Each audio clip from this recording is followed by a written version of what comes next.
मो ना लोकनाथ बेहेरा कटक अलसार डगरपड़ा रोचे आम फ्रड केस फसीची बोली आम आसु थाना अभियोग करने 1.5 लाख टका आम गोटे लोन होता गंगोत्री क्लिनिक रे जेहेतु सी आमको ठकई कर फ्रड कर आम सागर आमको लोन आम ना करजे नहीं गंगोत्री क्लिनिक रो ओनर जी आउ डॉक्टर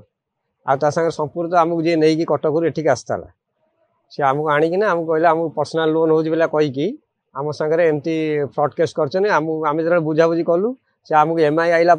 आम जो कहलु आमको आसिक धमकेले फाइनान्स वाला कहले तुम पैसा दियो ना तुमको थाना हम तुम ना कोर्ट रे केस दिहब ये हम सी दुनिया कथा आमको धमकई आम कि आम एकाउंट को आम स्टेटमेंट बाहर कलु आम एकाउंट को टंकाटा आसीन आम हाथ को टंकाटा देना सी से टोटाली आमको धमका धमकी करके डरईकिना रखिले आम से लास्ट को बाध्य होगी थानार द्वारस्थ हेलु आम डॉक्यूमेंट आम डॉक्यूमेंट आम देइथुल आम लोन करथुल आम घर रिपेयरिंग करबा आज्ञा लोन कर आमको आम डॉक्यूमेंट न फेरेगी लोनटा कैंसल कले लोनटा आमको फेरेले ना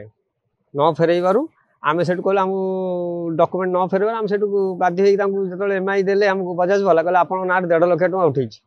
आम पैसा पाइनु आम बाध्य द्वारस्थ हेलु थानार।